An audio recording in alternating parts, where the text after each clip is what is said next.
Mas eu penso, assim, a gente com 5 minutos tolerante, temos aproximadamente um bom número de participantes.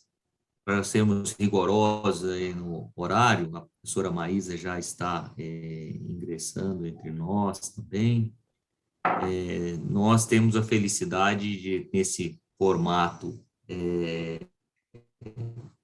mais informal, né, termos aí a alegria desses momentos iniciais de histórias que o Walter sempre nos brinda aí, para este ano de 2022, né, nós temos como programação continuidade ao projeto de pesquisa, aplicação de precedentes em matéria tributária, que um grupo de pesquisadores já vinham assim se debruçando ao longo de 2021. E conectado com a sublinha de número 2, o macrolitigância fiscal, subcoordenada pelo professor Ivan Alegretti, nós temos esse desafio da aplicação dos precedentes no processo administrativo fiscal. Embora o Ivan aqui esteja elencado, esse grupo de destaque como debatedor, ele terá a oportunidade, assim, de falar um pouco da sublinha 2, mas eu não poderia deixar de agradecer não só a presença do professor Walter Lobato, mas também todo o apoio, né, na parceria com a rede de pesquisa do Observatório da Macrolitigância Fiscal. Eu bem me lembro, e eu devo conferir os devidos créditos ao professor Tiago Conde, quando nós sentamos ainda pela primeira vez com o Ivan, né, e foi um parceiro da primeira hora, e o professor Walter Lobato, na condição de presidente da Bradt, empenhou sempre todos os esforços para nós termos esse ambiente de compartilhamento, né, de ideias, né, em prol da redução do vasto contencioso, ao que, para nossa felicidade, nós tivemos aí uma série de pesquisadores aí com raízes na Escola Mineira de Direito Tributário que se agregaram a nós, a exemplo do próprio, hoje mestrando já, Antonino Neto. Portanto, é muito mais com esse sentimento de alegria, de partilhar esse nosso primeiro encontro, que, na verdade, sob a presidência e debates também do professor Ivan Alegretti. Só agradecer uma vez mais, portanto, Walter, Antonino e Ivan. Vamos juntos aí. A Maísa me deu notícia de que ela está a caminho, né? Assim que ela chegar, ela se integra aqui conosco, Lucas. Então, dando início aqui à nossa primeira reunião para registro, hoje é 11 de fevereiro de 2022, essa é a nossa primeira reunião aberta dos grupos de pesquisa Observatório da Macrolitigância Fiscal e Aditus Iuri.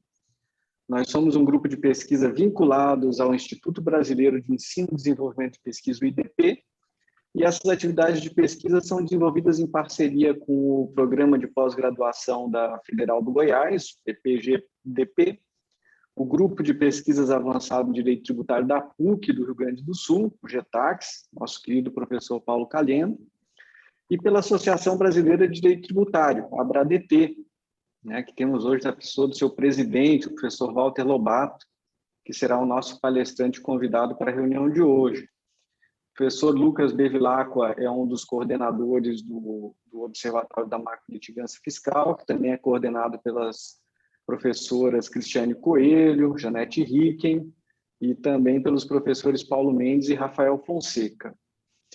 Então, hoje nós inauguramos os trabalhos tratando sobre a estabilidade dos precedentes no processo administrativo fiscal.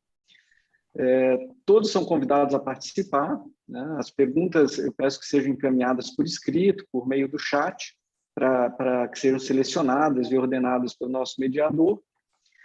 E, bom, peço a todos que continuem com o microfone no modo silencioso, querendo se manifestar, escrevam, né? Levantem a mão. E passo a palavra para o professor Antonino Neto, pesquisador do Observatório, para apresentar o nosso palestrante. Bom dia a todos. É com muita alegria que a gente abre os trabalhos do Observatório de Macrolitigância Fiscal e Atos Iuri, do ano de 2022. O professor Ivan adiantou, nosso tema de hoje é a estabilidade dos precedentes no processo administrativo fiscal, e nós recebemos como palestrante o professor Walter de Souza Lobato, que é professor de Direito Financeiro e Tributário da UFMG, né, a nossa querida vetusta casa de Afonso Pena, presidente da Abradt e advogado. Eu confesso que é uma honra passar a palavra para o professor Walter, não apenas em virtude da sua condição acadêmica e profissional reconhecida por todos nós, mas porque, para mim, pessoalmente, é o meu grande guru acadêmico e profissional. Então, para mim, é motivo de elevadíssima honra passar a palavra para o professor. Professor Walter, a palavra é toda sua.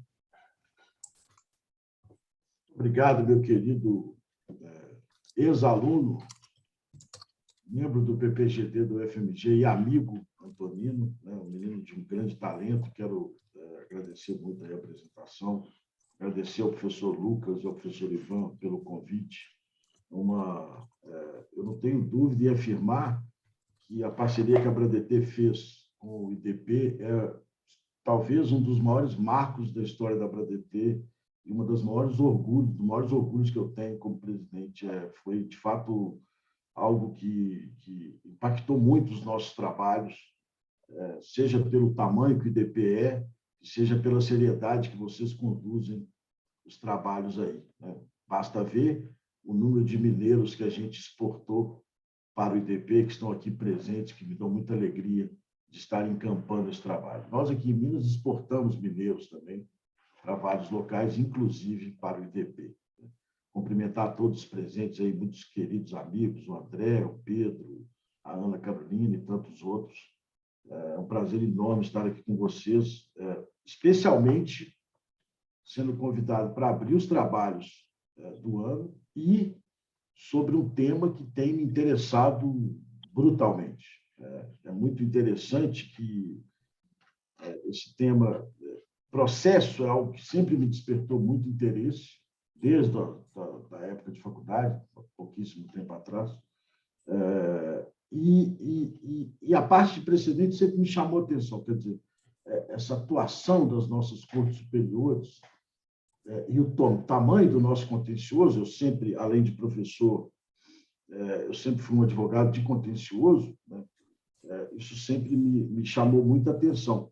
E quando vem essa evolução da teoria dos precedentes, que já vem de muito, né, no nosso sistema, desde a criação das súmulas, esse é um assunto que ia me chamar a atenção. E a função de professor é interessante que, na medida que a gente fala do tema, a gente quer estudar mais sobre o tema, e os amigos, né, professores, acabam te mandando mais livros sobre o tema. Então, hoje eu recebo o mesmo volume de livros de direito tributário, eu recebo sobre a teoria dos precedentes. Recentemente fui agraciado pelo professor Humberto Teodoro e pelo professor Érico com um livro que eles fizeram de precedentes no processo brasileiro, que eu engoli em um final de semana, muito, muito bom. Estamos aí com uma obra do professor Marinoni sobre processo constitucional belíssima, não só uma capa belíssima, mas uma obra belíssima. Li, não sei se eu posso dizer esse spoiler, mas agora já foi, os ensaios de um livro que o professor Mitidiero vai lançar também sobre processo constitucional, espetacular, por todas as obras dele. Então, esse é um assunto que eu fico muito feliz em falarmos. E é um assunto que, além de tudo isso, e de despertar um interesse absurdo na nossa área tributária, que é o núcleo, talvez um dos maiores núcleos desse grupo de estudo aqui, é um assunto que efetivamente pode contribuir para a melhoria do ambiente jurídico no Brasil. Esse é um ponto fundamental, né? Nós estamos aqui a falar de soluções. Nós não estamos aqui a falar dos problemas do sistema tributário, da complexidade do nosso sistema tributário, do nosso contencioso absurdo. Uma coincidência muito bacana, essa semana foi divulgada a pesquisa lá que vai ser apresentada pelo CNJ do contencioso tributário, que eu me assustei, inclusive, achava eu o ICMS era o tributo que mais tinha contencioso, lá está dito que é o IPTU, que tem o maior número de demandas no Brasil. Aquilo me assustou, até eu que vivo nesse sistema há 30 anos, me assustou esse dado. Saiu ontem o relatório do Supremo sobre o plenário virtual, né? O volume, o número de julgamentos que o plenário julgou nos últimos anos. Também tem dados muito relevantes, interessantes para a gente refletir. Então, é um momento muito legal da gente estar discutindo. E aí, mais uma vez, parabenizar o IDP pela criação desse grupo de macro-litigância, que é extremamente interessante e produtivo. Eu quero só fazer algumas considerações iniciais, que eu acho que o importante dessa história é o debate, e o faço através de 3 visões, né, de 3 vertentes. A primeira, a visão do dever ser, que é o que é esse sistema de precedente que nós criamos. A segunda, a visão do estágio atual que nós encontramos esses precedentes. E a terceira, da influência desses precedentes para o mundo histórico. Então, uma análise endógena e uma análise exógena, que é a influência deles nos outros poderes, do poder legislativo, do poder executivo, de resto, no nosso dia a dia. A primeira visão é o que é esse sistema de precedentes. É claro, é óbvio que o sistema de precedentes, nós vamos buscar toda a argumentação teórica no common law, porque lá que surge esse sistema, lá que esse sistema é mais desenvolvido. Mas nós não podemos perder de vista que nós estamos no sistema do civil law, que a lei é a primária fonte do direito, que é nela que nós vamos nos basear. Portanto, o sistema de precedentes instaurado no país, ele é um sistema de precedentes que visa trabalhar dentro da moldura imposta pela legalidade. Isso é fundamental. Fundamental seja para a divisão de poderes, fundamental seja para nós sabermos até onde nós podemos ir, ou até onde os tribunais superiores podem ir. Na medida em que nós... e por que isso é tão relevante, além de ser um ditame constitucional? É porque, na medida em que nós não percebemos os limites da atuação dos precedentes, nós vamos criar uma espécie de disputa entre a lei e o precedente. O precedente não vai ser mais aquele que estabelece a interpretação a ser aplicada. Eu não chamo de melhor interpretação, eu chamo de interpretação a ser aplicada. O precedente vai ser uma competição de qual é o mais justo, se o precedente ou a norma então estabelecida. E, a partir desse momento, nós vamos criar um novo contencioso, que é o confronto do precedente com o ordenamento jurídico, saindo completamente, seja do sistema constitucional criado, seja da ideia do precedente, que é trazer isonomia e segurança jurídica. E, mais ainda, para esse grupo, nós vamos criar mais contencioso e não menos contencioso.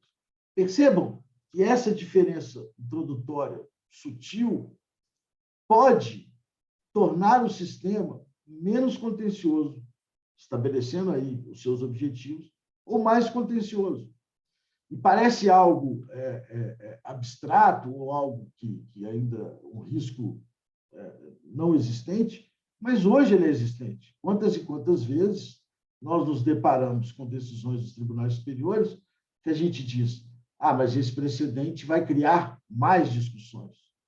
Na medida em que esse precedente cria mais discussões, é que, em certa medida, ele entrou em disputa com a lei, e não que ele esclareceu a interpretação a ser aplicada àquela norma jurídica. Então, isso é de extrema relevância, nós sabemos qual é o limite de atuação da nossa teoria dos precedentes.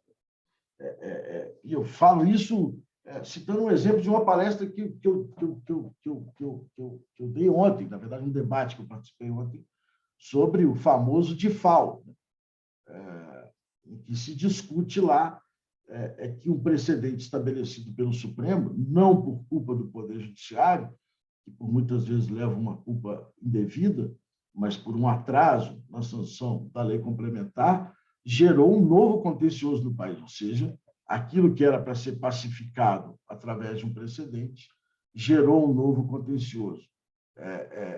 Muito também em decorrência de um outro efeito que a gente vai falar daqui a pouco, que é a questão da modulação dos efeitos em matéria tributária. O precedente tem que agir dentro da moldura do sistema jurídico brasileiro. É o primeiro ponto. O segundo ponto, o precedente não foi feito para reduzir o contencioso em massa. Ele pode até atingir esse ponto, mas ele não foi feito para atender o contencioso em massa. Ele foi feito por uma questão primordial do nosso sistema, ou de qualquer sistema do direito, que é a isonomia de tratamento. Nós aqui, ou aqueles que advogam, que estão no contencioso, sabemos que durante muito tempo o êxito de demandas judiciais tinha um fator sorte em qual juiz que cairia aquela demanda, do que um fator de aplicação da norma. Então, o precedente ele tem como pressuposto primordial estabilizar as relações sociais, estabilizar ou pacificar os conflitos sociais de maneira equânime para todos aqueles receptores da norma. Essa é a principal função do precedente. Por que eu digo isso como segundo pilar? Porque isso tem a ver completamente com o nosso sistema de contencioso administrativo. Percebam, já estou antecipando algumas questões lá na frente, que quando a gente estabelece uma não isonomia na aplicação do direito, ou não estabelecer as balizas da aplicação daquela norma jurídica, num sistema administrativo onde a decisão que extingue o crédito tributário é definitiva e a que não extingue leva ao ônus da discussão judicial, você pode estabelecer aí uma desigualdade, talvez até muito maior do que a desigualdade das decisões judiciais, que, ao fim e ao cabo, ainda detém os tribunais superiores para tentar pacificar. Na administrativa, não. Uma vez extinto por um contribuinte, extinto está, ainda que algum ministro do Supremo entenda que pode ser a juízo, não pode a juízo. É titânica a decisão administrativa da própria administração, que revisa os seus atos uma vez extinto o crédito tributário, exceto para os casos de nulidade, fraude, dolo, fraude, dolo, corrupção daquela decisão. Não pode ser levada ao judiciário. Ou seja, é grave. A extinção do crédito tributário é definitiva. E, portanto, tanto lá, tanto aqui, mas especialmente lá, nós temos que ter uma preocupação com a isonomia muito grande. O terceiro ponto que eu queria colocar ainda no pilar do que é a teoria dos precedentes é como se forma esse precedente. O tanto que nós temos que aprimorar. E vejam, eu não sou daqueles que criticam o tempo todo as nossas cortes superiores ou o Poder Judiciário. Pelo contrário, nós estamos avançando. Eu acho que nós já avançamos muito, temos muito a avançar, estamos avançando, porque nós estamos aprendendo a lidar com isso. E vejam, todo mundo diz, eu estou trocando o pneu com o carro andando. No nosso caso, a gente está trocando os 4 pneus e o carro não está só andando, ele está numa velocidade aproximada de 200 km por hora. Por quê?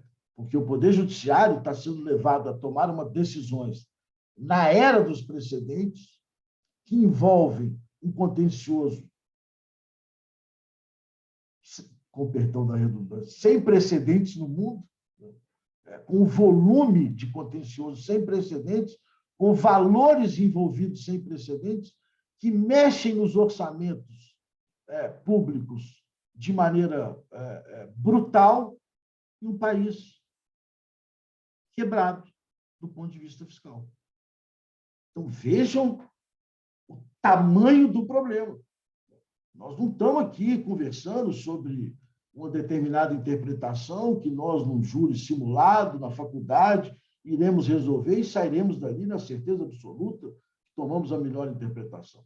Os efeitos de uma decisão hoje, na era dos precedentes, são efeitos, muitas vezes, sequer previsíveis. Como é que se resolve o problema, seja da parcialidade, como tantos já disseram na teoria geral, quanto da complexidade de decisões que envolvem tantos fatores sociais e econômicos? É a ampliação da argumentação. Não há outro caminho para se formar um bom precedente, senão a ampliação dos atores e a ampliação da argumentação. E a segunda fórmula é afunilar a decisão. Ou seja, eu amplio a base da discussão e da argumentação e afunilo a decisão. Em que sentido eu digo isso? Eu digo isso no sentido de que quanto mais se participar da formação, na fase de formação do precedente, mais informações chegam àqueles que formarão o precedente. Na medida em que mais informações chegam, maior a possibilidade dele fechar o precedente, porque outros casos existem, ou dele ampliar o precedente para abarcar outros casos. Será uma escolha, mas uma escolha com todos os argumentos e fatos postos à mesa. Portanto, quando a gente diz que é preciso aprimorar o processo constitucional para que haja, por exemplo, uma escolha maior de casos, é preciso, e esse ponto já está sendo feito, vejam, a aceitação de amicus curiae hoje é muito mais ampla do que era há pouquíssimo tempo atrás. As cortes hoje têm não sei se é esse o termo, mas tem uma abertura maior do que há pouquíssimo tempo atrás. É exatamente essa necessidade de uma participação maior na formação, para que haja mais informação e para que, no momento da decisão, se possa ter a consciência do tamanho da complexidade e aí fechar para que nem tudo pareça estar decidido, ou abrir para que definitivamente os casos estejam decididos. Para fazer isso, nós precisamos de duas questões. Aumento do funil em cima, maior participação. E aí vem o segundo ponto. Aumento do funil em cima, eu quero dizer, maior participação de amicus curiae, maior seleção de casos sobre aquele determinado tema. Você abre a massa crítica. Na medida em que você abre a massa crítica, você toma mais conhecimento da matéria. Se eu passar uma consulta ao Antonino sobre determinada matéria e disser para ele um caso, ele vai buscar a solução daquele caso. Mas se eu passar para ele 5 casos sobre aquele mesmo assunto, ele vai fazer um processo comparativo e até aquele caso que ele resolveria, ele pode resolver de maneira mais adequada, porque ele descobre que existem no processo comparativo de aprendizado nuances diferentes. Então, para isso, mais amicus curiae, mais seleção de casos. E aí a parte de baixo do funil. É preciso que nós saibamos o que, de fato, é um precedente. É preciso que nós saibamos o que se estabiliza, o que se leva do precedente, o que é a essência do precedente, que são as razões de decidir. O precedente não pode ter a pretensão de ser aquela tese escrita pelas decisões dos ministros. Porque se aquilo for, voltamos para o problema da linguagem, para o problema da norma, e passaremos, ao longo dos próximos anos, interpretando a tese. Passaremos, ao longo dos próximos anos, criando mais um ponto de busca semântica, de busca da linguagem. É por isso, não é por outra razão, que, tecnicamente, o precedente está nas razões de decidir. Porque, através delas, é que eu vou verificar o contexto fático que foi decidido, os limites argumentativos que foram decididos, portanto, os argumentos que já foram utilizados e não poderão ser novamente, na estabilidade do tempo dos precedentes. Foi a nossa querida professora Maísa, minha grande amiga. Um beijo. Sejam os argumentos, sejam os aspectos fáticos, seja a interpretação que se deu àquela tese. Porque aí eu não vou de novo discutir o assunto. Porque se eu ponho só a tese, eu vou reabrir a discussão da moldura. Então, percebam, a moldura está no sistema da legalidade, não é common law. Então, ali eu já fixei. E o precedente estabelece a interpretação que entende adequada dentro daquela moldura. E, ao fazer isso, ele já estabelece os argumentos e as situações fáticas para dizer está resolvido. Se o Supremo Tribunal Federal disse que... não estou querendo entrar nesse tema, mas, enfim, é porque eu falei dele ontem, cabe lei complementar em determinada matéria, é o que está na tese. Mas, se eu for na razão de decidir, se é que existe, se eu conseguir identificar, a razão de decidir diz, cabe lei complementar, o Pedro Mineiro está aí, nós discutimos esse assunto, cabe lei complementar, porque relações jurídicas distintas são estabelecidas, com isso, sujeitos passivos distintos, fatos geradores distintos, base de cálculo distinta, precisa da lei complementar do artigo 146. O que é o precedente? Aquele enunciado que fala que cabe lei complementar ou as razões que falam isso é norma geral de direito tributário, por isso que precisa de lei complementar? É isso aqui, porque é isso aqui que vai pacificar o tema. É essa parte aqui das razões de decidir que irão pacificar o tema. Não é o enunciado. Senão, o enunciado é mais um enunciado meta jurídico, que nós partiremos para nova interpretação dele, novo contencioso, e multiplicaremos as demandas.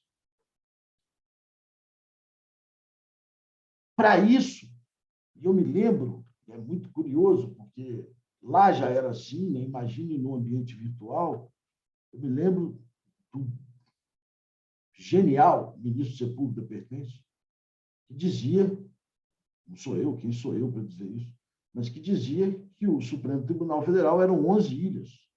Depois ele ainda tentou melhorar, falou que era um arquipélago de 11 ilhas.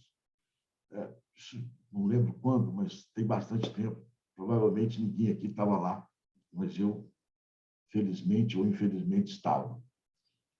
11 ilhas por quê? Porque são 11 decisões diferentes. Isso é um pouco exagerado, porque nem toda decisão tem 11 votos.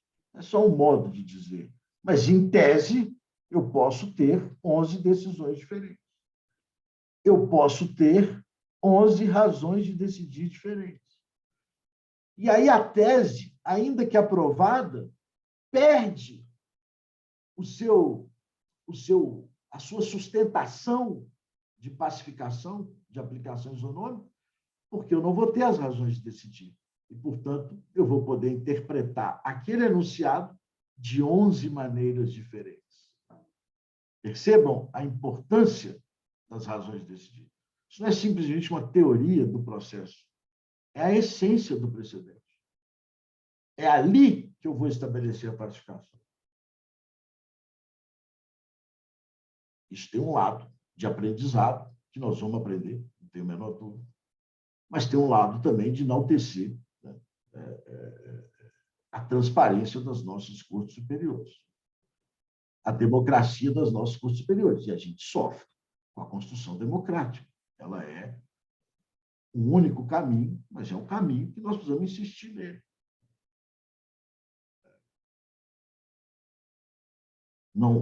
Eu não conheço corte no mundo que tenha a abertura que a nossa corte tem. A abertura de qualquer advogado, em qualquer momento da carreira, poder atuar lá, abertura de você ter um acesso aos gabinetes e aos ministros para discutir o tema, abertura de todos os votos são publicados, aliás, abertura das sessões serem ao vivo na nossa TV Justiça. Então, a abertura democrática que nós temos, o primeiro passo está dado. O que nós precisamos agora é ter a consciência na formação do precedente, que para que ele seja precedente, para que ele não seja um mero enunciado, as razões de decidir precisam estar unificadas. Existem, em outros países, se divulga, por exemplo, só o voto vencedor. Quando a matéria é muito relevante do ponto de vista do impacto político, econômico, social, o voto divergente, ou seja, a corrente divergente, pede que as suas razões sejam divulgadas. Quantos votos vencidos foram objeto de estudos nossos, especialmente trazidos aí pela nossa querida professora Isabel, em artigos e tantos votos que ela aparece, por exemplo, na Suprema Corte Americana, nas suas aulas.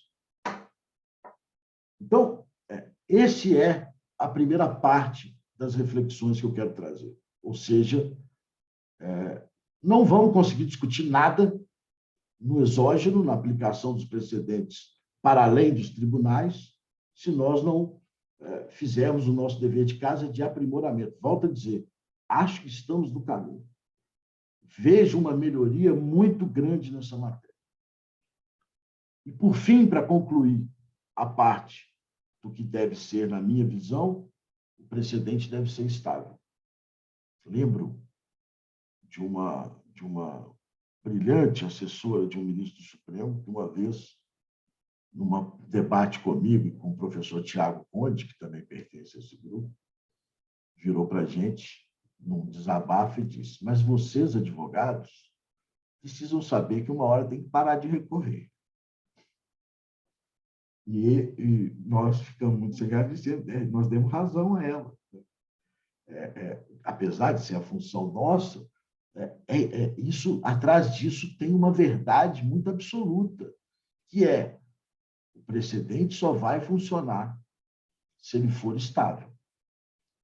Se eu tiver a sensação, lembro aqui, o professor Lucas fala que eu gosto de contar história, eu gosto mesmo, lembro aqui do caso da substituição tributária para frente. De novo, muitos aqui ou não eram nascidos ou eram meninos, mas eu me lembro que quando os contribuintes perderam a substituição tributária, ou seja, a possibilidade de restituir quando o valor da operação real foi menor do que o valor presumido, inclusive era um processo de Minas Gerais, inclusive quem sustentou foi um professor meu, José Alfredo Borges, que o Antônio conhece. Quando o Estado de Minas Gerais ganha aquela ação, no dia seguinte, era unânime entre os advogados tributários que o Supremo irá mudar essa decisão a qualquer momento. Essa decisão não foi uma decisão definitiva. O Supremo vai alterar. E nós passamos 20 e poucos anos falando isso. Ou seja, durante 20 e poucos anos, nós continuamos questionando. Por quê? Porque nós não tínhamos a sensação da estabilidade do precedente. Portanto, essa é a conclusão final dessa primeira parte. O precedente tem como pressuposto a estabilidade. Se eu entender que ele pode ser alterado, do tipo, o Supremo julgou determinado tema. Não, mas isso aí o Supremo... Eu lembro da trava de 30%, que foi ao plenário 2 vezes. Né? Não estou discutindo se eu concordo ou não concordo, porque até que nesse caso eu discordo.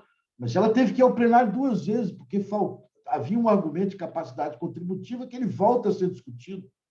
Durante esse período entre o primeiro precedente e a reafirmação do precedente, houve uma instabilidade social, porque todo mundo, o Supremo vai analisar a matéria novamente. A teoria dos precedentes só funciona se houver estabilidade, porque a ideia do precedente é exatamente a ideia de estabilidade do sistema. Eu não posso romper com isso. Muito bem. Essa, então, rapidamente, é o que eu entendo de teoria dos precedentes. Obviamente, numa síntese absurdamente rápida. Mas eu já falei ao fim da segunda parte, que é o que hoje nós temos de precedente. Eu só quero acrescentar mais alguns dados. De novo, muito menos do que uma crítica, muito mais do que uma constatação de crescimento, de amadurecimento da matéria. Nós não temos um precedente com massa crítica adequada. Casos não são selecionados, na minha visão, que dê essa massa crítica adequada que as cortes superiores analisem aquele tema. Lembro de um caso que eu discuti muito com o Antonino, que é o caso do ISS. Perdão, esse caso do ISS é mole, o tanto de caso de ISS que o Supremo julgou. Caso de ISS versus ICMS Software. Que eu até acho a decisão extremamente profunda. Foi uma das modulações mais adequadas por ter ouvido a sociedade civil. Mas eu tenho um ponto fundamental. Ali se discutiu o ICMS. Não havia massa crítica de discutir o ISS, porque poderia chegar à conclusão também que nem ISS era, que era competência residual, por exemplo. E o Antonino briga muito contra isso, acha que ali não podia ter sido decidido que era o ISS, teria que ser decidido só que não era o ICMS. Vejam, ainda que eu ache que a decisão em si foi uma decisão extremamente profunda, o voto do ministro Toffoli é um voto de grande profundidade argumentativa. Mas, de fato, não tínhamos um caso selecionado de ISS. Então, a gente precisa aprimorar isso. De alguma maneira, nós temos que aprimorar o que a gente chama de distinguish, para que não haja, nos receptores da norma, uma sensação de tratamento diferente conforme o caso. Falo aqui daquilo que eu acho que agora nós já finalmente cansamos de falar, porque diminuíram as menções a esse caso, do ICMS na base de cálculo PIS/COFINS, em que você tem as chamadas teses filhotes, que precisam deixar muito claro, de novo, não entro no mérito, porque não podemos, senão nós vamos ficar aqui discutindo casos, por que vão ser feitas, ou se serão feitas, distinções. E aí eu volto lá naquela primeira parte, só as razões de decidir podem estabelecer isso. Por que o ICMS não incluiu? Por que a CPRB não teve o mesmo tratamento do PIS e COFINS? É preciso que essa mensagem chegue clara para que haja, de novo, a estabilidade. Para isso, eu preciso selecionar um número de casos maior, esclarecer o que não está naquela precedente, ou seja, que as chamadas, não sei se esse nome é um nome próprio, mas as chamadas teses irmãs, não gosto de filhotes, teses irmãs, não aplicarão as mesmas razões de decidir, ou seja, tão importante quanto as próprias razões da conclusão que se chega, são também as razões da distinção para outros precedentes existentes. Porque quando se faz a distinção, percebam a importância, você não está só julgando aquele caso, você está preservando o precedente anterior. Preservando o precedente anterior, você está preservando o pilar da estabilidade do precedente. Por isso que o distingo é tão importante, para dizer, olha, este caso é diferente, e eu vou julgar de forma diferente. Eu concordando ou não me cabe aqui isso. Me cabe entender o precedente. Este caso é diferente, eu vou julgar diferente do que aquele caso, mas aquele precedente permanece intacto. Eu só passei uma caneta mais forte nos limites dele para dizer que esse caso não está lá. Mas aquele caso permanece intacto. Com isso, eu preservei a estabilidade dos precedentes. Então, entre o que eu acho que é o nosso caminho, quem sou eu para achar, mas entre o que eu acho e entre o que é hoje, eu não tenho dúvida que nós precisamos aprimorar a seleção de casos, o processo constitucional e as razões de decidir. Tudo isso com o carro parado, eu lá na Roselanche comendo meu pão de queijo com café, enquanto eles trocam o pneu. E não no volume de litígios que o Supremo foi submetido, e nem do volume de litígios que o Supremo se propôs a julgar no plenário virtual, que pode ser uma grande solução tecnológica, mas é óbvio que ele torna ainda mais difusas as razões de decidir, porque sequer tem a troca de diálogo, que quantas e quantas vezes nós vimos diálogos maravilhosos retratados nos acordos do Supremo, com os ministros pedindo a parte. Né? Isso é algo concreto, não estamos falando aqui nem de teoria. Então, é óbvio que o plenário virtual diminui isso. Mas era a solução para julgar o número de casos enormes? Pode ser. Existem razões para isso. Ninguém fez isso por hobby ou por lazer. Mas não é o ideal. Para frente, para aprimorar. E aí nós vamos para a terceira parte, para terminar, para a gente poder debater o tema, que é estabelecidos os precedentes, qual é a aplicação deles nos outros poderes, especialmente no âmbito administrativo, que é o objeto aqui da nossa conversa de hoje, para a pacificação da matéria, para a aplicação isonômica. E, a partir daí, uma série de interrogações são feitas. Em que medida essa estabilidade dos precedentes judiciais, aplicada ao processo administrativo, pode contribuir com a redução da macrolitigância. Mas vejam que, para eu responder essa pergunta, eu preciso ter passado pelas duas primeiras, porque eu parto do pressuposto que há uma estabilidade de precedentes judiciais. Se eu entender que esses precedentes não são estáveis, eu, administração pública, eu, julgador do CARF, eu, julgador do TIT, do Conselho de Contribuintes de Minas, do CART, que é o Conselho Municipal daqui, eu não vou aplicar. Eu não sei se ele vai alterar. Eu não sei se ele é definitivo. Eu não vou extinguir um crédito tributário sem saber, sem ter a certeza de que eu estou seguindo uma determinação pacífica do Poder Judiciário. Então, percebam que essa nossa discussão aqui está umbilicalmente ligada à teoria dos precedentes sendo aplicada de maneira como ela deve ser aplicada. A partir daí, ou seja, se nós chegarmos a um estado ideal das coisas, em que os precedentes têm uma razão clara de decidir, em que os precedentes tenham um enunciado com uma massa crítica que atingiu os casos, em que o contexto fático e os argumentos jurídicos ficaram claros, eu não tenho dúvida nenhuma, e não é nem por determinação legal, é por determinação constitucional, que esses precedentes precisam ser aplicados no âmbito administrativo. Por uma questão que me parece crucial. Pela eficiência do ato administrativo. Se nós estamos a dizer que o processo é uma revisão desse ato administrativo, e se eu digo que esse ato, tendo a certeza disso, é um ato que será efetivamente revisado pelo Poder Judiciário,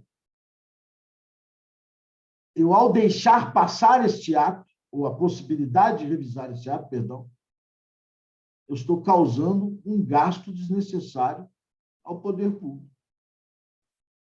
Então, somente por esse motivo, já me leva à necessária aplicação do precedente no âmbito administrativo. E aí eu tenho dispositivos do Código de Processo Civil que me levam a isso, eu tenho dispositivos da própria Constituição que estabelecem um efeito vinculante, eu tenho tudo isso. Mas percebam que isso, e já caminhando para a minha conclusão dessas primeiras intervenções, percebam que isso não é tão simples.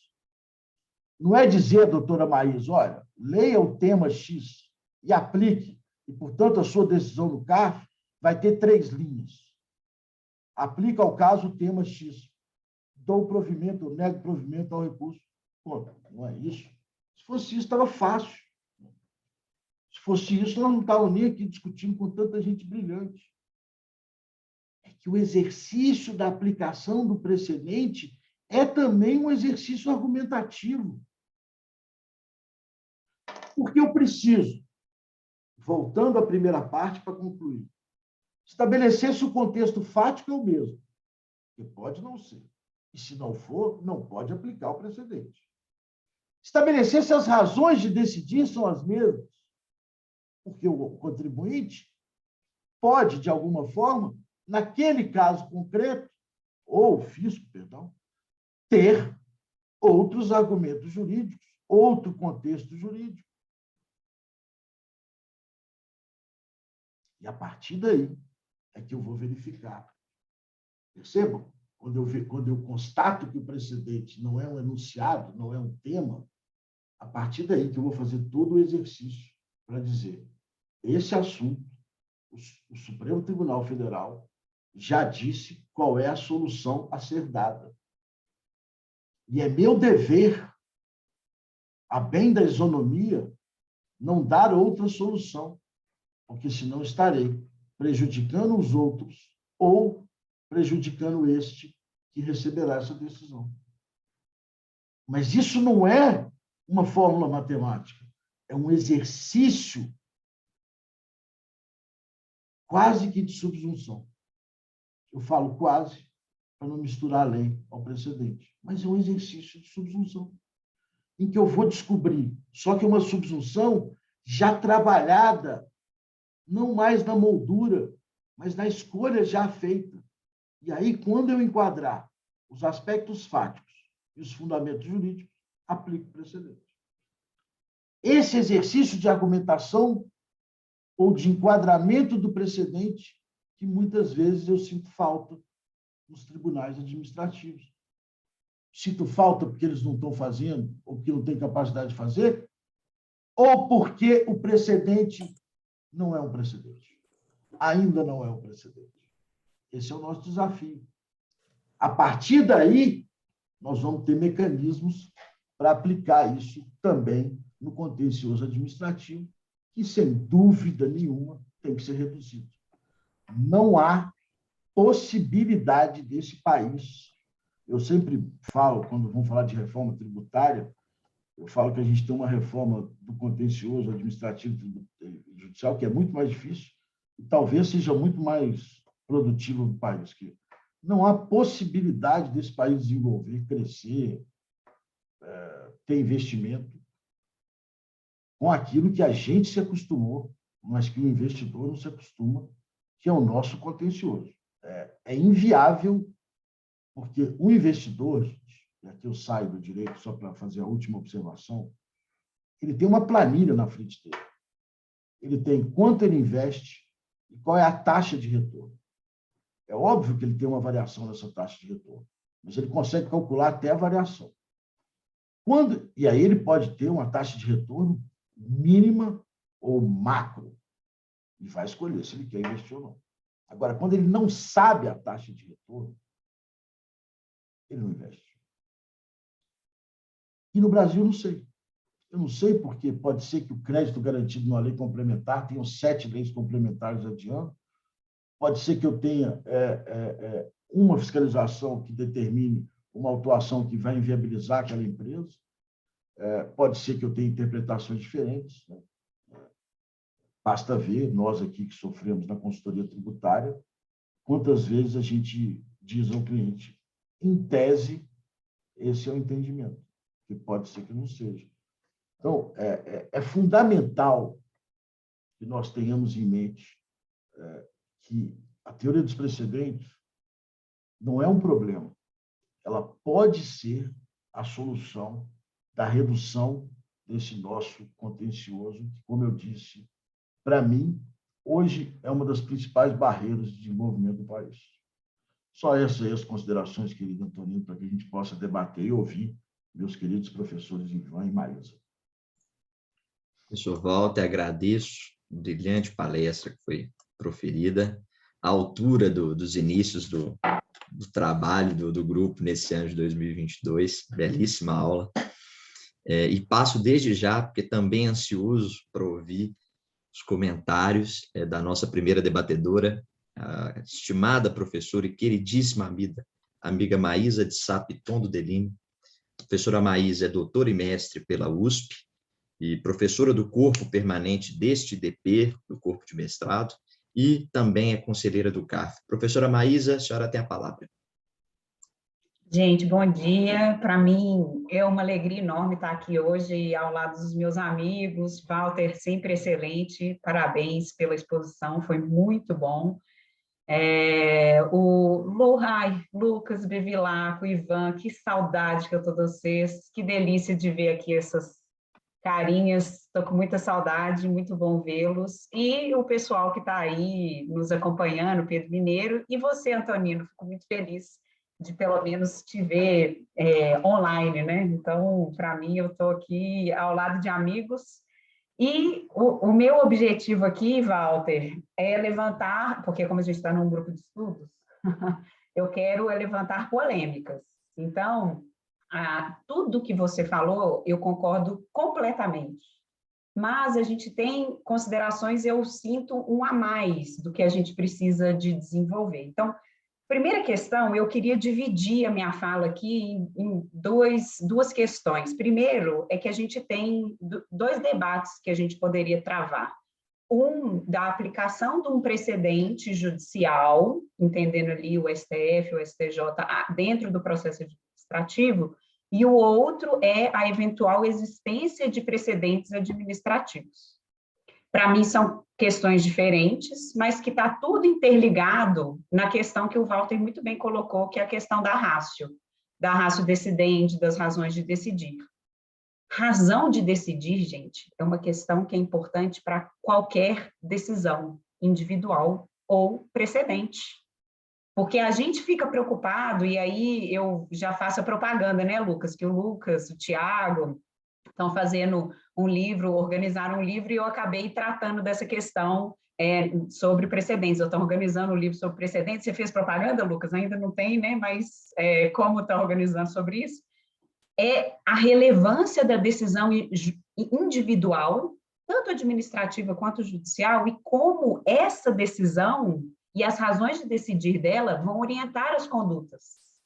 E a importância dessa razão de decidir para que isso daí a gente não dá importância na decisão individual, e aí quando chega no precedente, a gente quer que o STF, o STJ considerem a razão de decidir como relevante, tragam uma razão, a ratio mesmo, qual é a norma que é depreendida daquela decisão administrativa ou da decisão judicial. E por que eu estou falando isso? Porque no meu doutorado, quando eu comecei a escrever sobre estabilidade das decisões, muitas pessoas, até conversei com o Luiz Flávio Neto, muitas pessoas falaram: Maísa, por que você não fala de precedente? Eu falava: gente, como é que eu vou falar de precedente se nem a decisão individual administrativa, que foi proferida para o próprio sujeito passivo, a gente aplica para o próprio sujeito? Eu não tenho o reconhecimento da ideia da coisa julgada administrativa dentro da administração pública. Então, eu posso ter uma decisão, que é o que acontece normalmente, eu tenho uma decisão sobre a mesma questão, que aí agora no CARF, pelo menos, tem uma inconsistência ainda maior. Na mesma sessão, eu tenho uma razão, eu tenho algo que foi decidido para o auto de infração de determinada forma e para o despacho decisório de outra forma. É inconsistente. Então, isso, para mim, é um passo que a gente tem que admitir. Se eu não admitir esse passo de que existem, que a estabilidade das decisões tem que ser reconhecidas, e aí eu falo, o termo coisa julgada administrativa, eu busquei fugir desse termo para usar o termo estabilidade. Mas nós precisamos reconhecer que, para a parte, tem um efeito. E quando eu reconheço o efeito vinculante para aquela parte que recebeu uma decisão administrativa final, eu vou olhar a razão de decidir.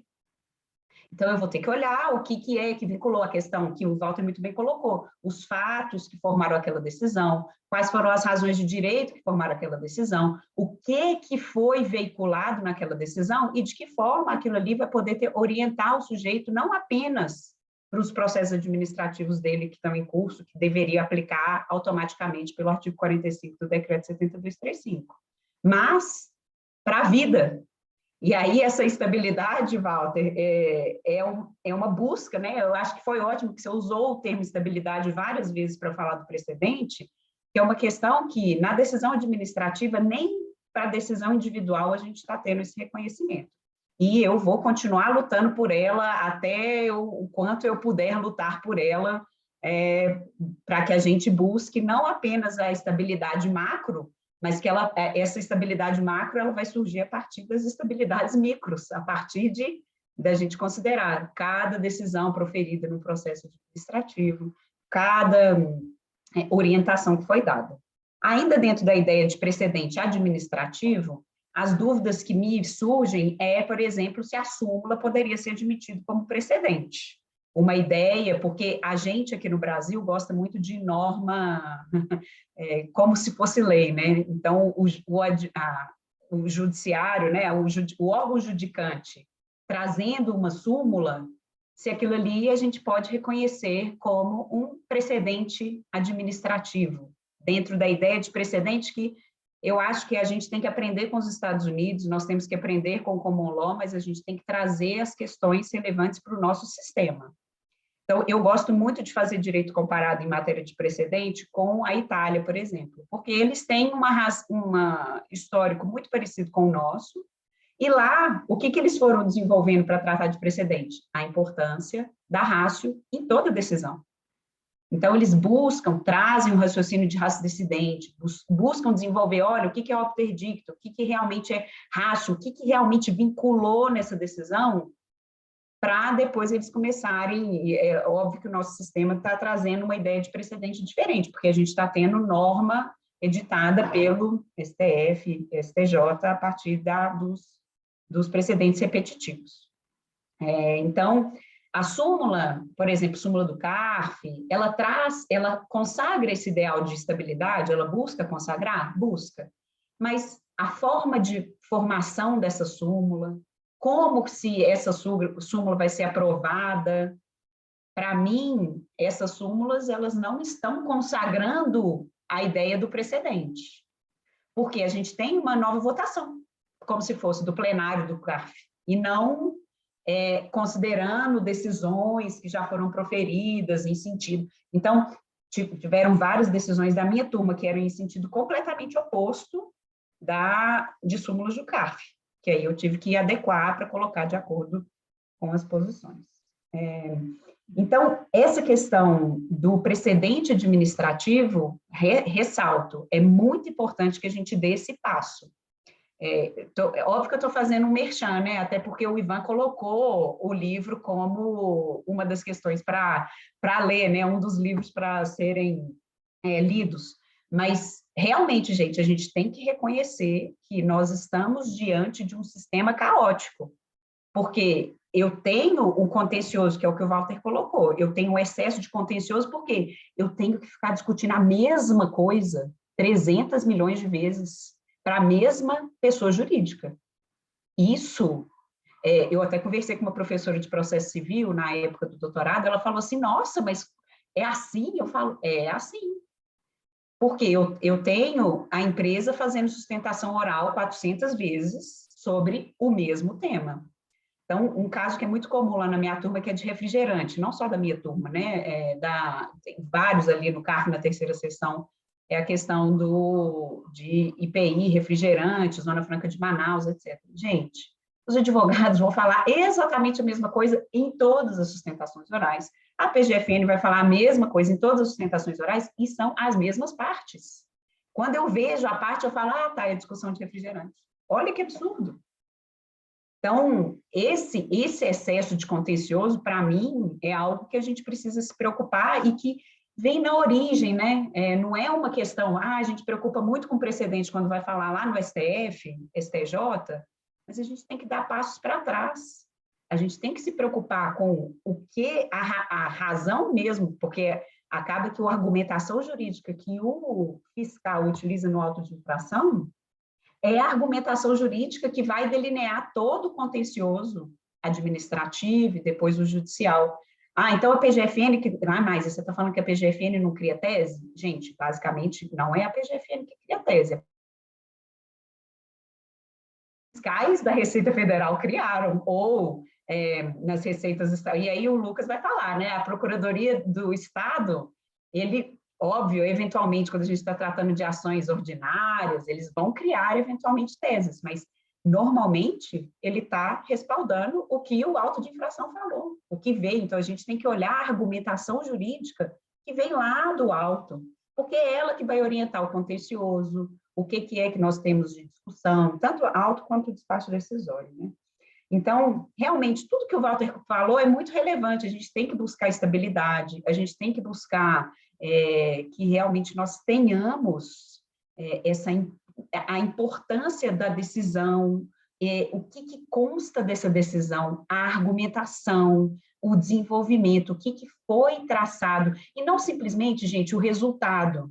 Que aí as pessoas, normalmente, elas falam, mas o dispositivo que vincula, vem com aquela ideia, né, do judiciário, o dispositivo...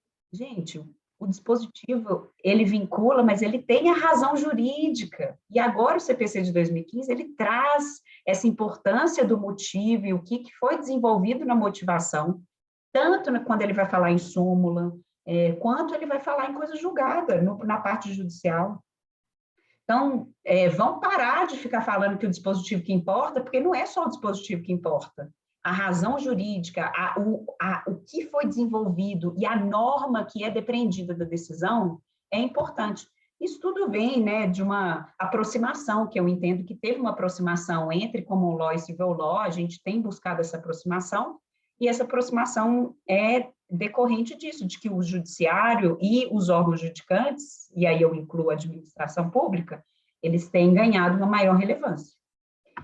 Na fala do Walter, ele falou uma questão que me incomoda, viu, Walter? É a questão dos julgados, e se isso daí seria efetivamente democrático. A questão dos julgados do STF, e aqui no Brasil nós temos essa tradição dos nossos tribunais serem públicos. O CARF também tem o julgamento público, e isso, para a formação da ratio, é difícil.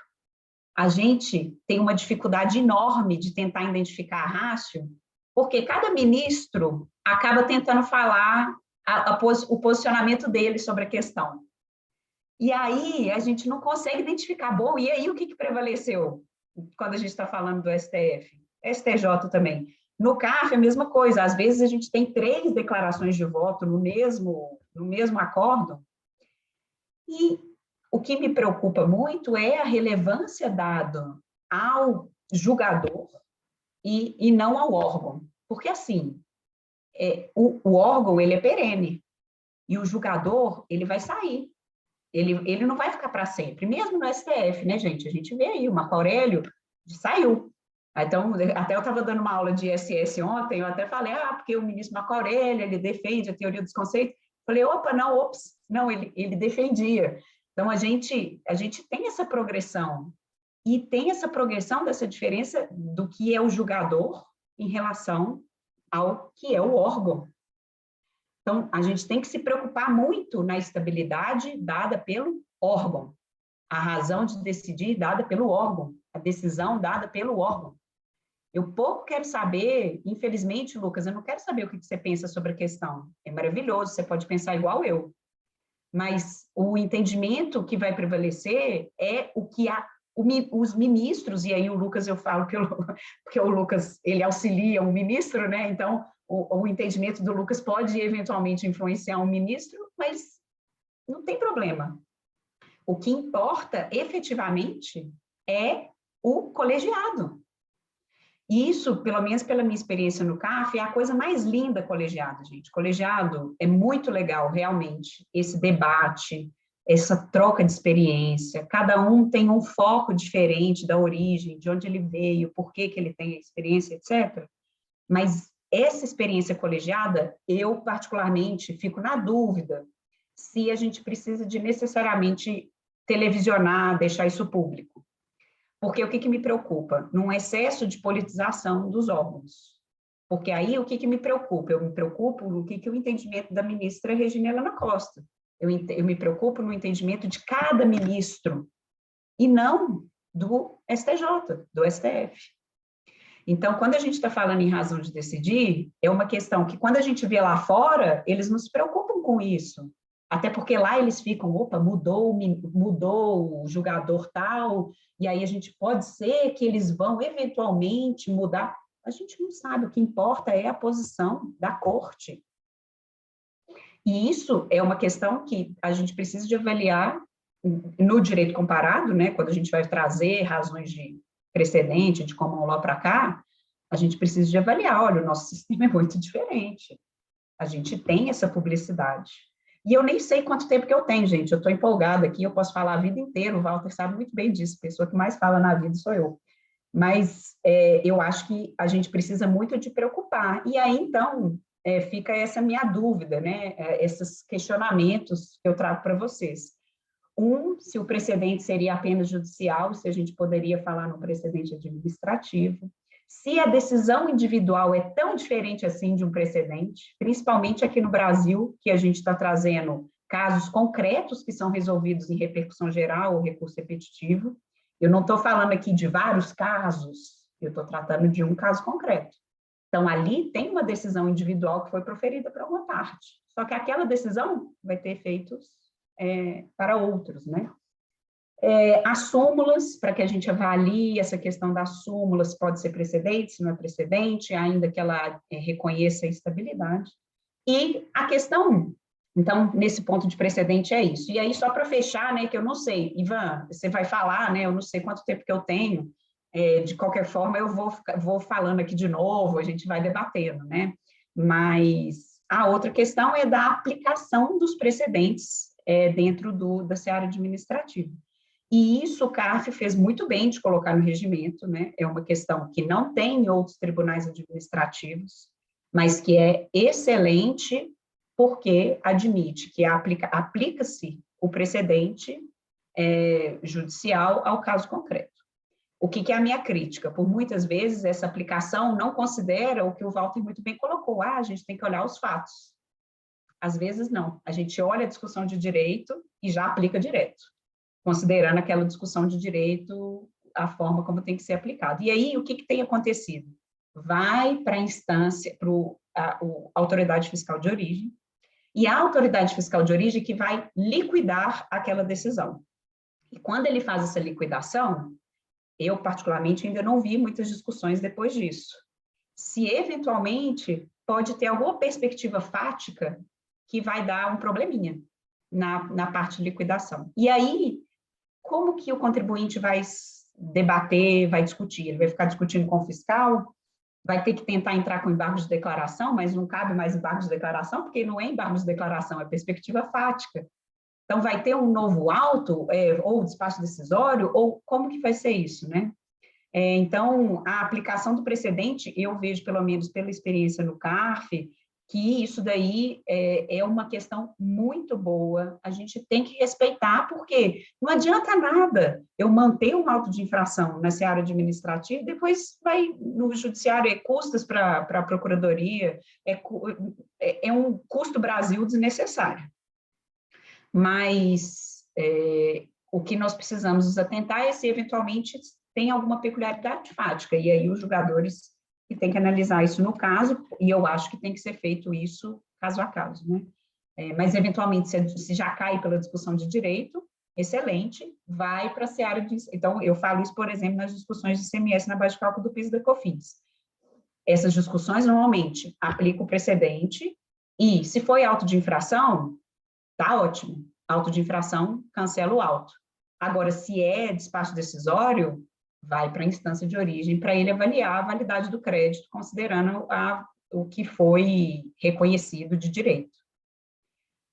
Bom, algumas intervenções eu anoto, faço minhas anotações aqui, mas espero que eu tenha ficado no tempo e eu fico aí à disposição. Estou muito feliz de estar aqui hoje e contem sempre comigo para participar desse grupo de estudo que eu admiro tanto.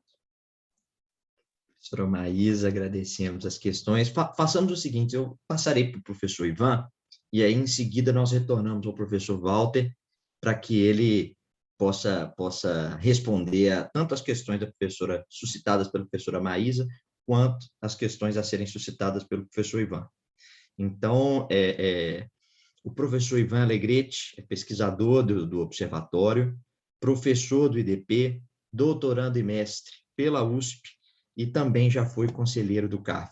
Professor Ivan, com muita alegria, eu passo a palavra para o senhor. Olá, bom dia a todos. É uma grande alegria rever a professora Maísa, estar ao lado do professor Walter Lobato, do professor Lucas Bevilacqua, do Antonino Neto, e na companhia de todos aqui que nos acompanham, né?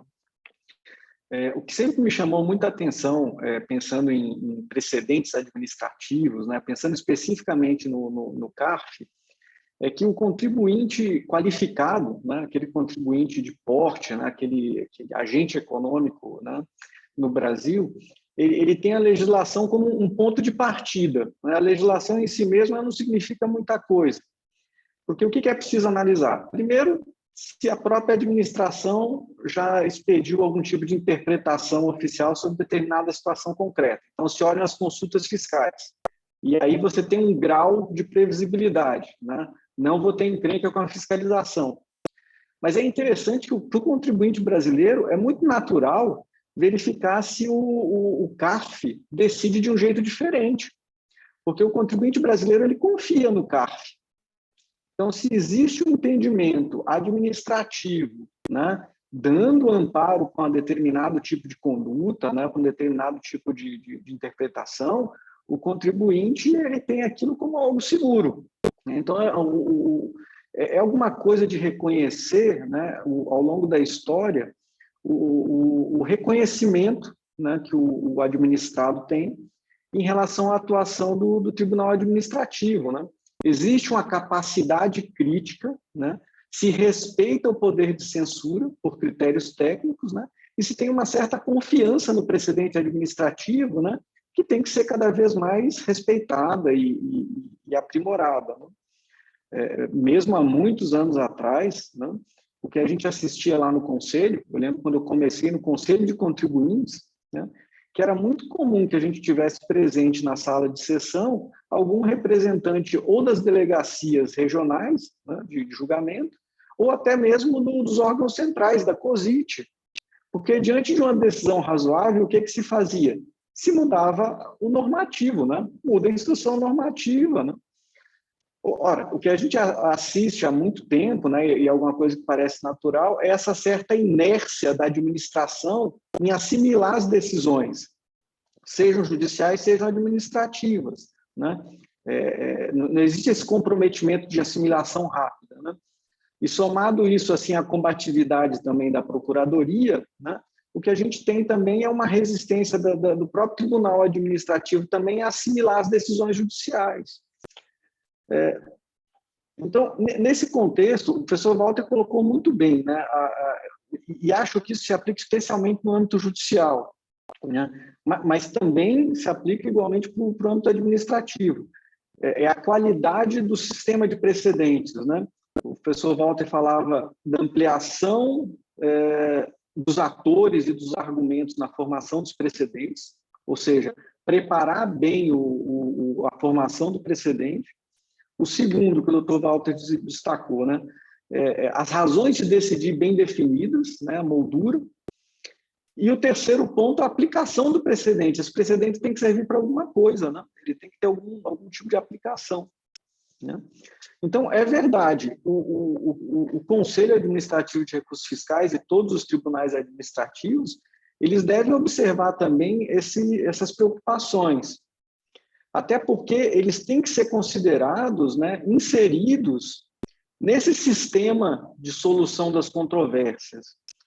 Ele está inserido, né? Então, existe um problema de aplicação pelo Tribunal Administrativo dos precedentes judiciais, o que, aliás, já serve de propaganda para o próximo encontro, vai ser o tema do nosso próximo encontro, exatamente essa questão de aplicação dos precedentes judiciais pelos tribunais administrativos.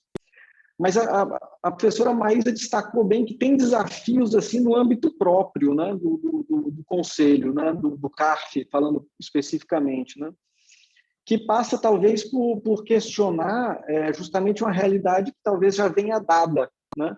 Por exemplo, essa pulverização dos lançamentos fiscais, né? Às vezes você tem vários lançamentos fiscais sendo constituídos em processos administrativos diferentes, mas que são baseados no mesmo termo de verificação fiscal. Ou mesmo que se refira a vários termos, existe uma multiplicidade de termos de verificação fiscal que tratam exatamente dos mesmos fundamentos, das mesmas razões, né, de lançamento, né? Então, para que julgar essa quantidade interminável de processos, fabricando uma falsa divergência de entendimentos, quando se trata exatamente do mesmo contribuinte, né? Será que é arrojado demais que depois do Conselho definir a interpretação, se determine a própria administração tributária que revise todos os lançamentos fundados nas mesmas razões, né? Devolve para o auditor, né? Que o auditor revise todos os lançamentos fiscais aplicando o entendimento do CARF, né? Que se renove o contencioso só com aquilo que tem que ser exatamente discutido, né?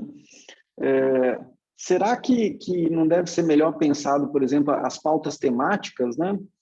Hoje em dia se faz o julgamento de recursos semelhantes, mas causando uma grande aflição a todos os advogados que têm que fazer sustentação oral.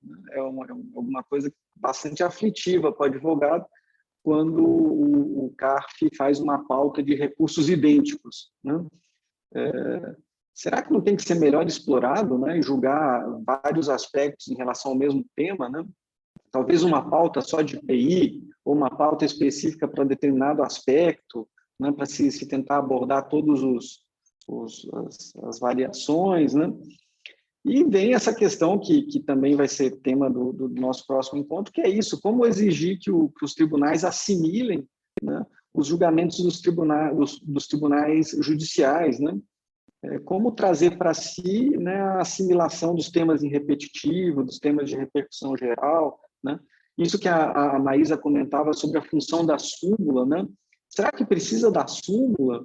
A súmula serve para quê? Para vincular só as câmaras baixas em relação à Câmara Superior de Recursos Fiscais? Qual é a função da Câmara Superior de Recursos Fiscais? Será que ela é mesmo só para uniformizar a divergência? Ou será que hoje em dia o julgamento de uma Câmara baixa vale menos?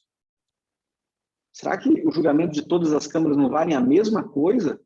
E a Câmara Superior ela só deveria atuar para uniformizar? Talvez essa fosse a visão original, né? De que a Câmara Superior de Recursos Fiscais era uma Câmara de iguais que só pretendia uniformizar o julgamento, mas um julgamento de uma Câmara baixa, né, tinha o mesmo valor de uma Câmara Superior, só que diante de uma divergência se uniformizava o entendimento dos mesmos conselheiros, né? E hoje, será que não é uma corte de cassação? Será que um precedente de Câmara Baixa não vale como precedente, né? Ou deveria valer, né? Enfim, a gente tem inúmeros temas, né, que vão se desdobrando, e esse nosso primeiro encontro é um tema realmente que inaugura diversos outros que vão ser tratados ao longo do semestre, né?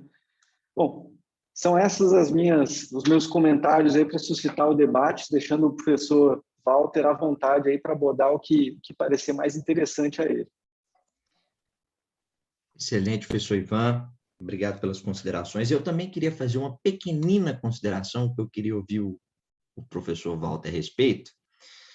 Na verdade, nós já conversamos muito sobre isso em algumas oportunidades. Eu conversava, inclusive, com o professor Ivan, antes do início do encontro, que bom, o nosso tema de hoje, ele versa sobre estabilidade de precedente em processo administrativo fiscal.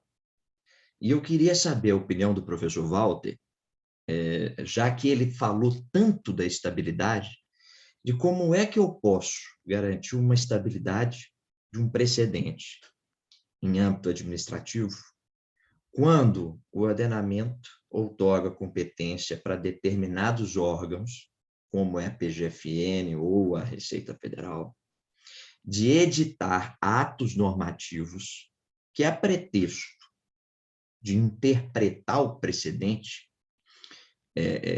restringem, abertamente restringem.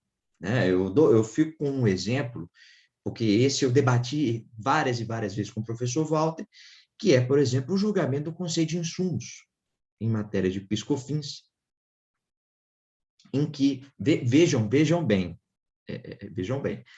prevaleceu naquele entendimento o voto da ministra Regina Helena Costa. Ela disse o seguinte: insumo em matéria de PIS/COFINS é o bem ou serviço que for essencial ou relevante para o processo produtivo. Vem uma nota da PGFN adotando um suposto teste de subtração que constava do acordo, mas era do voto do ministro Mauro Campbell, que foi um voto vencido. O ministro Mauro Campbell, naquele julgado, reajusta o voto para acompanhar a ministra Regina Helena Costa. E este ato da PGFN vem sendo aplicado em alguns arestos do CARF, alguns arestos recentes. Veja, utilizando-se de uma razão de decidir vencida, ou seja, que sequer razão de decidir é. E aí eu concordo com tudo que a Maísa disse, especialmente quando ela fala que tem que prevalecer o colegiado e não o voto de cada julgador. Então, eu queria adicionar todas as questões que foram suscitadas pela professora Maísa e pelo professor Ivan, ouvir do professor Walter o seguinte: professor Walter, como manter estável a aplicação de um precedente quando se tem no ordenamento jurídico a possibilidade de que, infelizmente, é o que tem acontecido do ponto de vista fático, de que esse precedente seja restringido por órgãos vinculados ao Poder Executivo. Professor Walter, a palavra está com o senhor. Obrigado, Antonino, Ivan, Maísa. Na verdade, as falas foram tão ricas que a próxima vez a gente inverte essas falas, eu falo depois, porque senão gastaria o mesmo tempo para falar sobre tudo isso aqui. Quanto às considerações da professora Maísa, eu estou 200% de acordo, deixei ela falar, porque tem muito mais propriedade, seja como julgadora do CARF, seja como autora de um belíssimo livro sobre o alcance das decisões administrativas. Eu só queria ponderar que, na verdade, a argumentação, ou seja, a preocupação com a fundamentação e com a argumentação, nem é do sistema common law, é da necessidade que o direito precisou para quando descobriu que a imparcialidade do juiz não existe, quando descobriu que nós todos somos forjados pelas nossas experiências próprias, né? Então, a argumentação e a fundamentação de uma decisão, para mim, é a essência do próprio direito. Assim, é a única forma como o direito para de pé, como as escolhas são realizadas pelos intérpretes e pelo intérprete final. Né? Então, eu não tenho a menor dúvida que o que a mais nós precisamos bater na tecla é que as decisões precisam estar fundamentadas. As decisões não podem abrir aspas e copiar a decisão da DRJ, as decisões não podem simplesmente retratar o que está no auto, elas precisam desenvolver uma argumentação com os atores, daquele processo. Isso é dialética, isso é contraditório, isso é a essência do próprio processo. O processo nasce exatamente para dar sossego às partes de que tudo foi dito. E aí eu já faço um link com isso que eu estou dizendo e com uma observação do professor Ivan. É por isso que o CARF é tão confiável. É por isso que a gente fala tanto em CARF aqui. Né? Tem vários tribunais administrativos espalhados pelo país aí. O CARF é tão confiável porque o CARF abriu a possibilidade da argumentação. abriu a possibilidade da dialética. Ele conquistou a confiança. E é incrível isso. É uma constatação de fato. Eu vejo lá os pareceres hoje eles trabalham com os casos do CARF, sobre esse tema. O CARF decidiu isso, mas não se aplica a esse caso, por isso. Decidiu assim, decidiu assim. Você faz uma pesquisa, ou seja, ele estabelece, de fato, comportamentos da nossa vida tributária. Né? Mas por que isso? Há uma explicação clara para mim. Lá atrás, o CARF abriu para o debate, abriu para a possibilidade da dialética, abriu para que os atores pudessem, quantas e quantas vezes eu passei sustentações orais ou julgamentos no CARF, em que depois da sustentação oral eu consegui falar 3, 4, 5 advogados, se deixar, fala 1000 vezes. Porque ali havia um diálogo, há um diálogo no CARF. E é por isso que ele conquistou a confiança. Dá para fazer o mesmo diálogo no judiciário, com o volume de demandas que o judiciário tem, com a ausência de especialização dos juízes? Não. Mas dá para melhorar o diálogo hoje existente. Então, isso tudo está muito linkado. A argumentação, fundamentação, contraditório, dialética, estão ligadas diretamente à estabilidade, né? E à confiança, porque um dos requisitos da estabilidade é a confiança. Como eu disse, nós tínhamos certeza que o Supremo mudaria a decisão da substituição tributária, ninguém confiou naquela decisão por 20 anos. A decisão durou 20 anos e ninguém confiou nela, porque nós tínhamos certeza que ela mudaria. Ela não passou confiança. Confiança se passa quando abre-se a dialética, quando se abre a possibilidade de argumentar e contra-argumentar sobre quaisquer fundamentos. Né? É a relação que a gente estabelece no dia a dia com os nossos filhos, com os nossos alunos, com os nossos amigos, esposas, namorados, namoradas, que é exatamente você conquista a confiança com o diálogo aberto, com a argumentação aberta. Os precedentes em matéria tributária, no âmbito administrativo, acho que aqui nós estamos falando de outro bicho, acho que nós estamos falando de outra coisa. Por vários motivos. No judiciário, eu tenho um sistema estudado no mundo inteiro, do Brasil, bem diferente, porque eu tenho o controle concentrado e o controle difuso. Então, eu tenho uma capacidade de formar opiniões no difuso, que a formação de um precedente demora o precedente nas Cortes Superiores exatamente porque ela é fomentada, ela é alimentada pelo controle difuso, que é um controle muito interessante, misto muito interessante, diferente do mundo inteiro, mas eu acho um controle muito democrático. A participação dos juízes e da segunda instância nessa formação, ela é muito democrática. No administrativo, eu tenho um primeiro problema a resolver. O que é o processo administrativo? Como se compõem os órgãos julgadores? Eu preciso resolver esse nosso problema, quase que, se não é constitucional, é de divã, que é o problema do voto de qualidade. Eu preciso resolver isso. Se eu não resolver isso, eu não consigo dar estabilidade às decisões, porque eu vou ficar sempre achando que agora que não tem o voto de qualidade, a jurisprudência vai mudar. Vamos lembrar que o CARF, de novo, por mim, o tribunal mais admirado em matéria tributária, e para a sociedade o mais confiável, basta ver as decisões, os pareceres que estão sendo emitidos, ele cometeu um erro grave, na minha visão. Ele teve 3 ondas de jurisprudência. Antes das Zelotes, e a Zelotes não significava tudo isso para mudança de jurisprudência, não foi a Zelotes que mudou a jurisprudência, foi o CARF. Antes das Zelotes, pós-Zelotes e pós-extinção do voto de qualidade. Isso não é bom. Estou falando para nós aqui do estudo. Pode ser bom para mim, que ganhei um monte de ação com extinção do voto de qualidade. Pode ser péssimo para mim, que virou a jurisprudência da PLR depois das Zelotes. Mas, para nós aqui que estamos estudando macro-litigância, isso é o pior cenário, porque é o cenário que mostra estabilidade.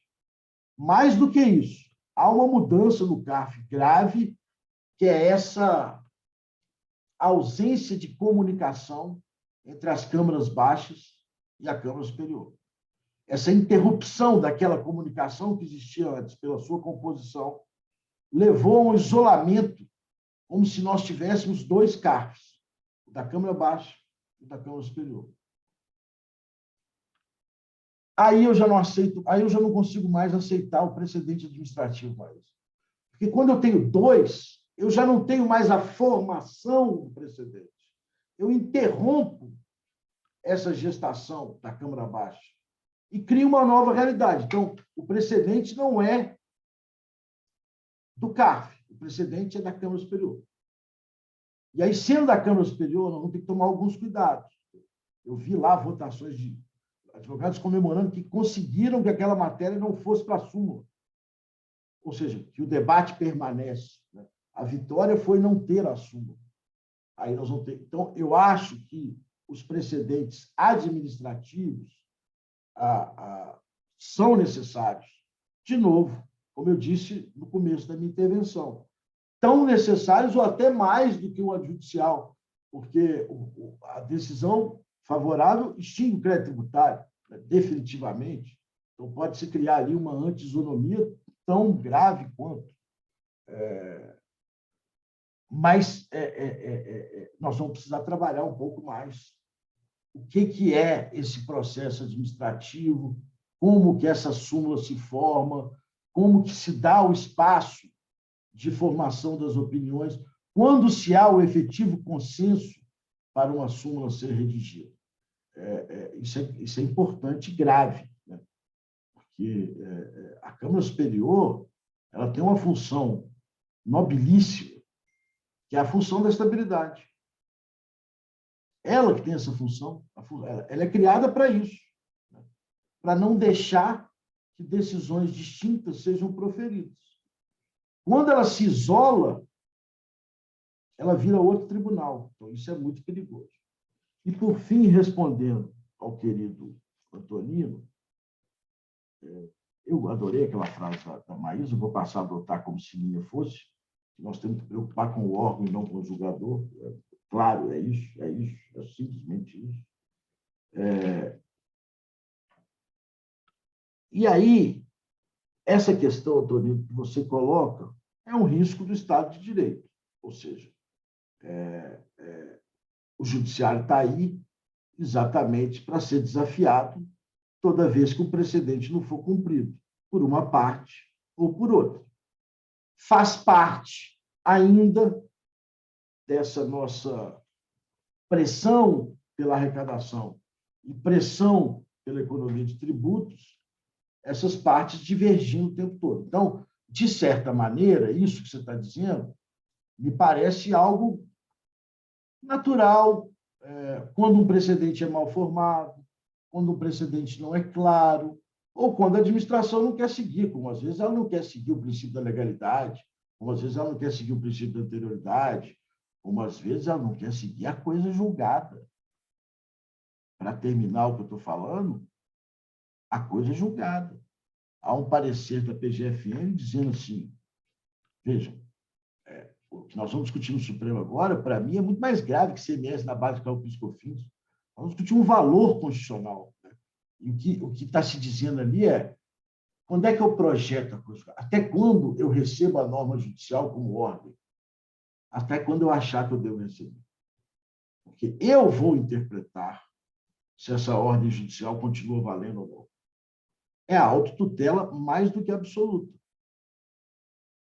Eu não sou contra, eventualmente, criarmos um ambiente para estabilizar a coisa julgada no tempo, até que se haja necessidade de um tratamento isonômico, dentro dos parâmetros do ordenamento jurídico, que é o parâmetro da ação rescisória, que agora pode ser 2 anos depois da decisão do Supremo. Eu acho que isso já dá vamos dizer, resolve 90% dos problemas. Mas o receptor da norma, dizer que ele vai interpretar e dizer se ela continua valendo ou não a partir de um precedente, isso é uma loucura. Porque, nesse caso, só o judiciário pode dizer se ela vale ou não vale, se ela continua valendo ou não valendo, ainda que nós possamos, a bem da isonomia, cercar os efeitos dessa coisa julgada. Mas só o judiciário, a autotutela não pode fazer isso. Mas ela vai fazer. ela vai fazer e o judiciário vai estar aí para inibir que ela o faça.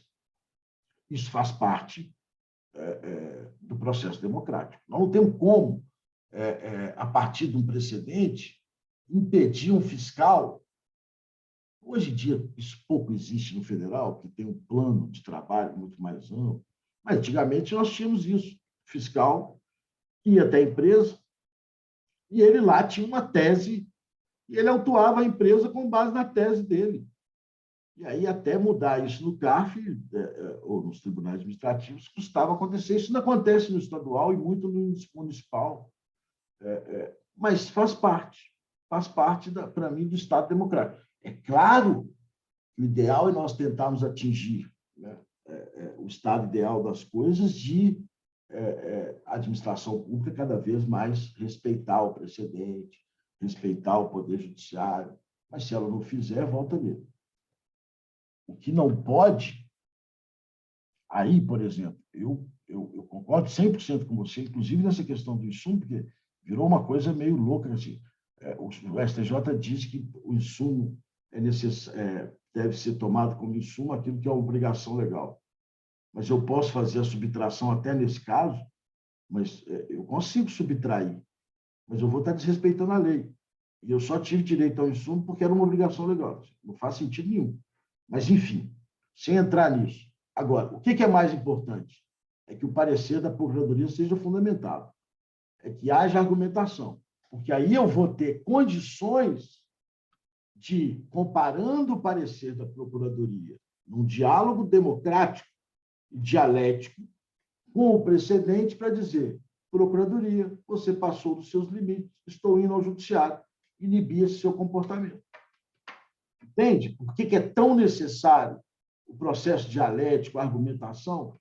Porque só aí você consegue enxergar os excessos e combater as arbitrariedades. Agora, se ela soltar o enunciado dizendo assim,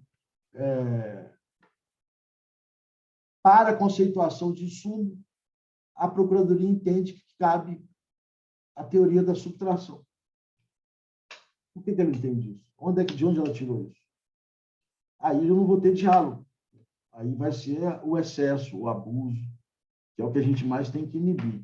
Mas os desvios e eventuais entendimentos divergentes, eu acho que fazem parte do nosso processo da construção da democracia mesmo.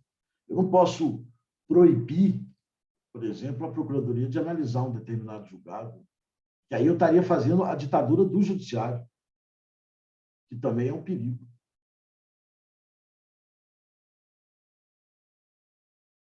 Construir nunca é fácil, Antônio. Tem razão, professor. Eu indago a professora Maísa, professor Ivan, se gostaria de fazer alguma consideração adicional. Considerando adiantado da hora, eu vou só agradecer mesmo e me colocar aqui à disposição, porque é um tema que me instiga muito e, assim, eu até pretendo fazer isso, continuar estudando essa parte do precedente depois que eu dei o passo, que eu falei com vocês. Então, eu fico à disposição e fiquei muito feliz e honrada de estar aqui hoje. Gente, obrigada. Professor Ivan? Só fazer a consideração de que esse nosso primeiro encontro do ano, né, ele já dá o tom, né, de quantos desdobramentos tem, né, quantas preocupações podem ser desenvolvidas, né, para só ampliar mais o prestígio e a funcionalidade dos tribunais administrativos, né? Que todos os agentes envolvidos, né, e especialmente a academia, ela é convidada a refletir de como racionalizar esse sistema, né, para dar resposta à sociedade, né, para dar previsibilidade, né, e fiquei muito satisfeito, muito feliz em ouvir hoje o professor Walter e a professora Maísa. Obrigado. Eu gostaria de agradecer ao professor Walter pela palestra, dizer que para mim foi muito especial, em virtude, bom, todos sabem, né? Eu sou um orientando eterno, constante, perene do professor Walter. Professora Maísa, amiga querida, foi um prazer enorme. Professor Ivan, que tão bem organizou esse evento de hoje. Acho que nós tivemos uma abertura excelente, o ano promete, né? E eu passo a palavra para o nosso coordenador, professor Lucas Bevilacqua, para ele proceder o encerramento. Muito obrigado a todos, agradeço a presença de todos. Antônio, o encontro já estava encerrado com chaves de ouro, viu? Na verdade, se antes eu tinha palavra, era sempre de agradecimentos, assim, repito, mas devo aderir agora às palavras assim, de cumprimentos aí, no desenrolar dos debates desta manhã, aprendi e muito, né? Não só confirmou algumas impressões que assim tinha, como também desconstruiu alguns equívocos que assim pensava antes. E eu vou fazer um brevíssimo parênteses de um caso em concreto que o professor Walter aqui se referiu, que é a questão do julgamento da trava dos 30. Ali nós temos uma excrescência sem tamanho, né, de como os tribunais superiores tratam, né, os precedentes e o descalabro que é a aplicação em sede do CARF, ignorando por completo o que são autenticamente razões de decidir e o que é mais grave, ignorando-se propriamente qual a moldura fática no qual o precedente assim é firmado. Então, esse é um exemplo paradigmático que bem reporta a importância de nós estarmos aqui numa sexta-feira, hora do almoço, né, para debatermos essas questões. Por fim, agora sim, concluindo, eu vejo que o nosso debate se faz prestigiado por vários ex-colegas e sempre bons amigos do CARF, o conselheiro Jefferson, conselheira Vanessa, o conselheiro André esteve conosco. Walter, não sei se gostaria de alguma intervenção, eu vi a mão, acho que era só o cumprimento, né, Walter? Não, só estava dando tchau para o nosso amigo Jefferson. Isso. Portanto, eu vejo que assim nós temos um ambiente muito saudável para discutir essa redução, né, do contencioso tributário, que agora muito bem diagnosticado, né? O professor Walter teve a oportunidade assim de anunciar no início, mas considerando que no âmbito do macrolitigância fiscal nós tivemos um pesquisador que participou diretamente da confecção desse diagnóstico, eu vou franquear a palavra ao Eduardo para nos dar um spoiler e assim estender o convite a todos os pesquisadores. Olá, bom dia a todos, vocês me ouvem bem? Assim como a professora Maísa, queria endossar a palavra dela e dizer que também me sinto entre amigos, né? Professor Ivan, querido, sempre um prazer encontrar, assim como também o professor Lucas. Pessoas que trago no coração já há bastante tempo, e torço bastante pelo êxito nas vidas profissionais, acadêmicas e pessoais de cada um. Agradeço também pelo encontro, pela oportunidade de fala, agradeço, pois o Observatório da Macrolitigância tem sido isso para mim, né? Já há quase 2 anos eu me deparei com os encontros iniciais do Observatório, ali me deparei com a então recente publicação da Lei da Transação Tributária em âmbito federal e as inquietações que me ocorriam ali naquela ocasião ensejaram a minha pesquisa de mestrado, que eu estou concluindo agora, e hoje não foi diferente, né, com o tema dos precedentes, fazendo um link, né, com o diagnóstico que o professor Walter mencionou no início do encontro, e o professor Lucas também mencionou agora. O Conselho Nacional de Justiça ele publicou ontem 2 documentos, né, o diagnóstico do contencioso judicial tributário e uma sistematização, né, os principais achados, os principais links que a equipe do Conselho Nacional de Justiça conseguiu fazer nesse primeiro momento a partir da pesquisa que o INSPER nos entregou e a gente vai entregar para a sociedade a partir da próxima terça. E é esse o motivo do meu contato, né? Convidar a todos a se fazerem presentes. A gente vai discutir os principais achados em um seminário e é o palco inicial para uma série de debates, para uma série de soluções práticas que a gente precisa refletir e construir para que a gente resolva o problema do contencioso tributário nacional, né? Um dos principais achados da pesquisa, e na esteira do que o professor falou, o professor Lucas trouxe um breve spoiler, a pesquisa chama a atenção para uma necessidade de maior integração entre as áreas, entre o contencioso administrativo, tributário e o contencioso judicial. E a gente precisa refletir sobre como a gente vai lidar com esse problema, né? E o Observatório da Macrolitigância Fiscal tem feito isso muito bem. E motivo pelo qual brindo, né? E saio daqui muito feliz com esse encontro. É isso, professor Lucas. Devolvo a palavra para o senhor. Eu estarei lá e já divulguei o relatório nas minhas redes, comecei a ler ontem, interessante. Parabéns pelo trabalho. Belíssimo, belíssimo, belíssimo. Não terminei de ler, não, mas belíssimo. Tem uma parte das compensações lá que me chamou muita atenção. Sim, sim. Muito obrigado, professor Walter.